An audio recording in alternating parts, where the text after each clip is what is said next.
What's going on, 49ers faithful? This is your boy, Executive 4Ever49ers GM, Michael Nectaris, here breaking down the San Francisco 49ers 2020 offseason moves. With free agency just having started a little over a week ago, a lot has happened. So pay attention. The biggest move, of course, that we all know is DeForest Buckner, team MVP, defensive stalwart, traded to the Indianapolis Colts for a first-round pick. It happens to be the 13th pick in this year's draft. Now, initially, I wasn't a big fan of the move. I thought, hey, this is our team MVP, team captain, team leader, strong voice in the locker room. If you watch him during post-game in the press conferences, he's always very well dressed, very well spoken, great face of a franchise. I wasn't a big fan of the move initially, but now breaking down why they did it, I think I understand. It really comes down to all about the Benjamins, those dollas. Buckner was at the end of his rookie contract. This was going to be the last year of his rookie contract, and he was looking for a big payday. It ended up, he got the second biggest contract behind Aaron Donald for someone at his position. So he's going to be making $21 million a year with the Colts. 49ers, unfortunately, did not have that kind of cap space. When you have a Super Bowl team like they do, a very, very good team like they do, just coming into free agency, they had a little over $10 million to spend. So where were they going to be able to re-sign all these other guys they want to re-sign that we'll get into later? They had to let someone go. That's the business of the NFL. Fortunately or unfortunately, it makes it competitive in a way, but to me, it's kind of sad that you have your first round pick, 7th overall from 2016, and you have to let him go because, you don't have enough money. So anyway, he goes to the Colts for that first round pick.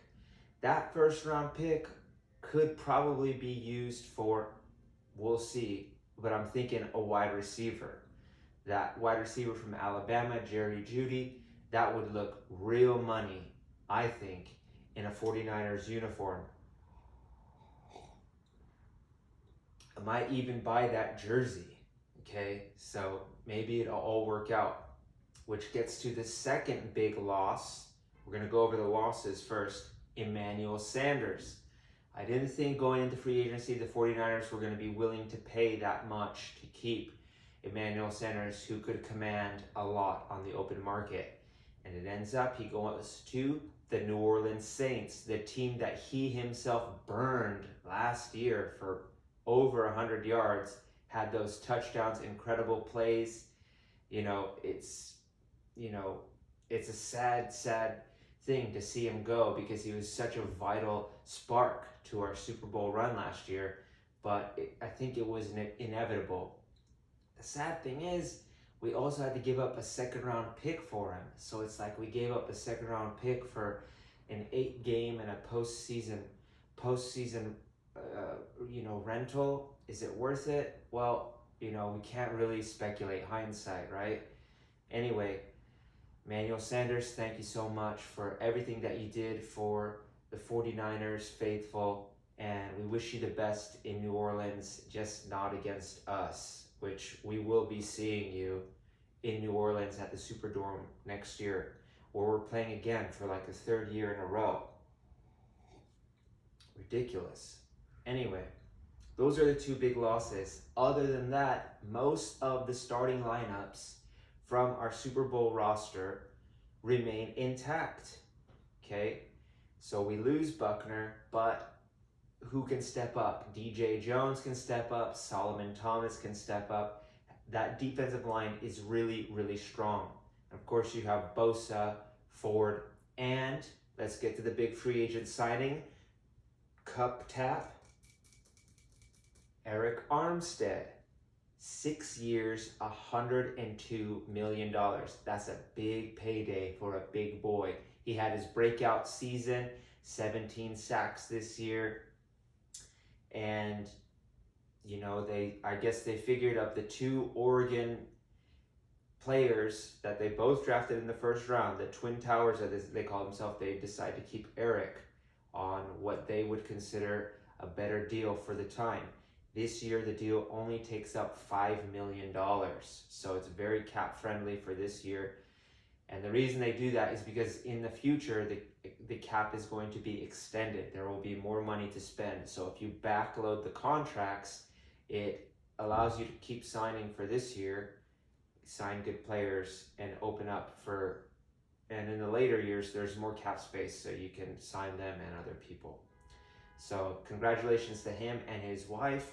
I know his wife is a doctor at UC Davis, and it's very good that they have that stability to live here locally, you know, where they can be around their family. He also grew up in Sacramento, so he's got all his family and friends around here.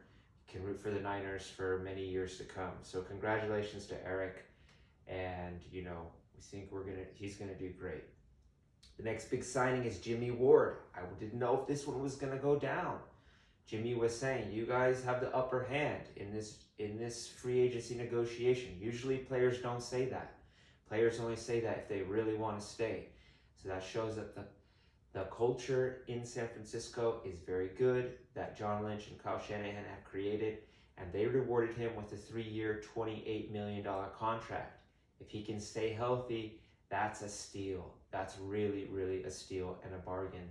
So congratulations to Jimmie Ward and his family for cashing in big time. Now, a couple other moves I want to go over is Jerick McKinnon. He's a running back. You probably don't remember him, but he was a stud with the Minnesota Vikings, and he signed a huge contract with the 49ers a few years ago. Injured his knee a couple of times and hasn't really played a snap for the 49ers. He was paid $20 million over the course of 2 years without playing a snap. But apparently, he was vital in helping the 49ers defeat the Minnesota Vikings in the divisional round of the playoffs last year because he knew their offense really well.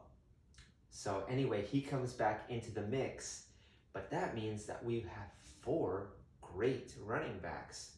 So Matt Breida, who fell out of favor out of Kyle Shanahan's offense toward the end of the season, I think because he fumbled a bit, he was signed to a 1-year restricted contract, restricted free agent contract. And what does that mean? That means that if another team wants to sign him, the 49ers can either match that contract that they offer, or that team has to give up their 2nd round pick.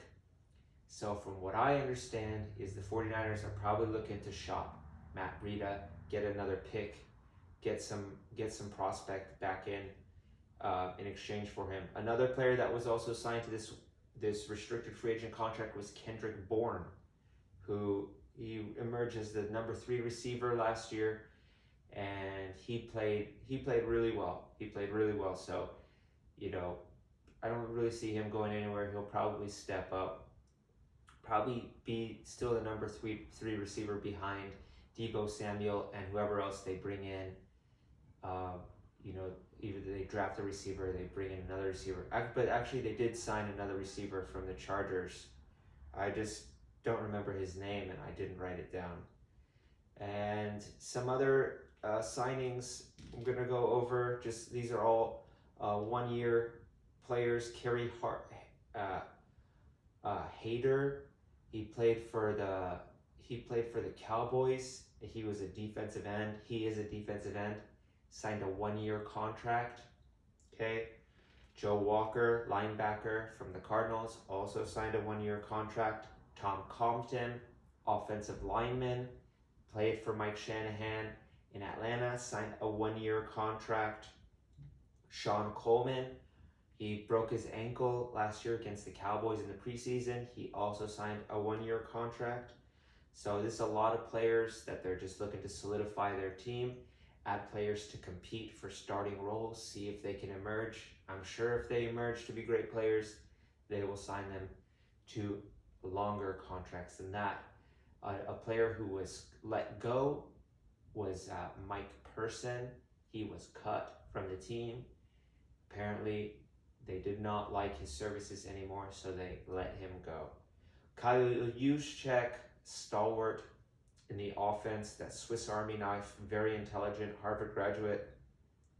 His contract was extended in 2020. Another player, Quan Williams, cornerback and also special teams player, his contract was also extended in 2020. So there's a lot to look forward to, 49ers faithful. You know, the team remains largely intact from our Super Bowl run. You know, I've always said this, it's very hard for a team that loses a Super Bowl to come back the next year. There's, for whatever reason, I think only one team has ever won the Super Bowl after losing the year before. But if any other team can do it, I think we can do it. It's going to be a lot more competitive this year. A lot of teams are going to be gunning for the 49ers. But I also think we will be more mature and we will be better too with that forever 49ers mentality. Okay? So let's all work together, support our team. You may, discuss what you like and what you don't like about the decisions, in the comments below. Feel free to discuss, but at the end of the day, you have to remain faithful, right? It's like your family. There's some things you like, some things you don't like, but you remain faithful to your family, right? So it's the same with the 49ers. 49er family, 49er nation, all over the world, there are fans, and we are faithful. Thank you so much for your time. This is Executive 4Ever49ers GM Michael Nectaris signing off. And this is brought to you by Coke Zero and Aquarius 3E LLC. Thank you.